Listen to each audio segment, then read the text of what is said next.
Kuva ku itariki ya 9 kugeza ku ya 12 Ukuboza umwaka wa 2021 i Kigali habereye ikoraniro rya mbere ry'Ukaristiya ku rwego rw'igihugu. Iryo koraniro ry'amateka muri Kiliziya Gatolika mu Rwanda rikaba ryari ryarabanjirijwe n'andi makoraniro nkaryo yabereye ku rwego rwa za paruwasi ndetse n'urwa za diyoseze. Mu nama y'Episkopi Gatolika mu Rwanda yateraniye i Kigali guhera ku itariki ya mbere kugeza ku ya 4 Werurwe 2022, abepiskopi bashimangiye ku ikoraniro ry'Ukaristiya ryatanze imbuto nyinshi mu madiyoseze yose y'u Rwanda yagera ku rwego rw'igihugu bikaba agahebuzo. Aha tukaba tugiye kugaruka kuri izo mbuto turi kumwe na nyiricyubahiro Musenyeri Vincent Harorimana, umushumba wa diyoseze ya Ruhengeri, akaba anashinzwe amakoraniro ku rwego rw'inama y'Episkopi Gatolika mu Rwanda. Ikoraniro ry'Ukaristiya iyo urebye uburyo ryahimbajwe igihugu cyacu ku nshuro ya mbere, mbere y'imbuto umuntu yatekereza nyuma, ahubwo abakristo babyitabiriye ari abashoboye kuza hano i Kigali, anabikurikiye mu itangazamakuru, Radio Maria, Pacis TV ndetse n'ibindi bitangazamakuru, byabakanguyemo ikintu gikomeye cyane, icyubahiro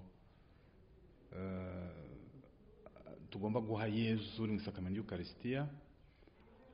Ubwo rero muri iyo minsi twamaze hagaragaye ibintu byinshi cyane. Hari ibiganiro kuri Ukaristiya ntagatifu, hari ubuhamya ku bitangaza byagaragaye Yezu uri mu isakamento ry'Ukaristiya akomeje gukora. Noneho hakaba n'imihimbazo, amasengesho yagiye aduhuza na misa ntagatifu yagiye duhuza muri iyo minsi yose, cyane cyane umutambagiro twavuye hariya muri paruwase Karoli Rwanga ya Nyamirambo kugera kuri Saint Michel. Noneho n'ubutumwa bwatanzwe nko mu gusoza iryo koraniro. Byose rero byaje byubaka umuryango mugari w'abana b'Imana mu Rwanda ndetse n'ahandi, ariko na buri wese yagiye agira icyo atahana akurikije inyigisho zatanzwe, ubuhamya bwatanzwe, akurikije n'imihimbazo yaduhuje. Buri wese yagize icyo atahana. Noneho uyu munsi rero twareberaga hamwe n'ibyo nka Kiliziya Gatolika mu Rwanda twakwibandaho. Nk'ubu rero twasanze ibiganiro byatanzwe, ubuhamya bwatanzwe, inyigisho zatanzwe, amagambo meza yavuzwe, tuzabikubira mu gitabo twifuza ko cyasohoka mu minsi iri imbere.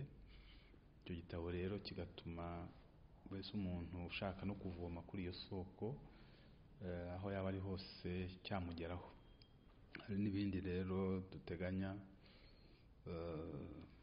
gushyira ingufu mu buryo bwo kubaha Yezu mu isakamento ry'Ukaristiya no kumuhimbaza, cyane cyane mu misa ntagatifu. Ubwo rero nabyo hari gahunda ndende, ibyo twarushaho twakongeramo imbaraga. Noneho sibyo muri misa ntagatifu rero hari gushengerera, noneho ni iminsi rero isanzwe iteganyijwe uburyo twayibyaza umusaruro, kuko misa ntagatifu hari ni uguhimbaza Yezu mu isakamento ry'Ukaristiya. Ubwo rero tuzirikana ko hari abagira amahirwe yo guhimbaza imisa ntagatifu buri munsi. Ubwo ni ukuvuga ngo icyo gihe nta mahirwe yongera ku yandi. None abakristo muri rusange hakaba guhimbaza misa ntagatifu ku cyumweru, ku munsi wa Nyagasani. Aho hose rero ni ahantu twagaruka cyane ku butumwa bujyanye no gushimangira umwanya Yezu Kristo afite mu buzima bwacu. Ubwo rero hari ubwo munsi w'icyumweru, noneho n'indi minsi mikuru itegetswe. Noneho hakaba gikomeye cyane. Buri mwaka haba umunsi mukuru w'isakramento ritagatifu ry'Eucharistia. Ubwo rero nabyo ngo twashyiramo ingufu aho hose kugira ngo umuntu agaruke ku gaciro k'iryo sakramento mu buzima no mu butumwa bw'umukristu, mu buzima n'ubutumwa bwa Kiliziya muri rusange, aho tuzirikana ko sakramento y'Eucharistia ari isoko n'indunduro y'ibikorwa byose bya Kiliziya, ubuzima bwa Kiliziya n'ubutumwa bwayo. Umwepiskopi yabona bikwiriye muri diyosezi ye, ashobora nawe gutumira ikoraniro ry'Eucharistia muri diyosezi, noneho ufasha yashaka mu bashinzwe komite tukaba twawumuha, ariko nta niwe ubyemeza. Ntabwo ubundi abepiskopi muri conference bahuriza mu gutegura ikoraniro ry'Eucharistia ry'igihugu national, Congrès Eucharistique National. Yo ubwo no kuvuga ko ari abepiskopi bose babihuriraho, ariko umwepiskopi muri diyosezi ashobora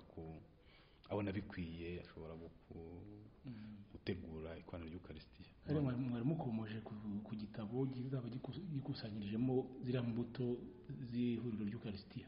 Igitabo muravuze ngo kizaboneka mu minsi ya vuba, no kuvuga tugitegereze ari nka ryari? Ubundi muri ibi ngibi turi gutegura, birumvikana, kandi hari ibyinshi bigomba gukorwa, ariko mu byifuzo twavugaga ko buriya umunsi mukuru w'isakramento ritagatifu uyu mwaka cyangwa se nyuma yaho gato, cyakora mu byifuzo turifuza rwose ko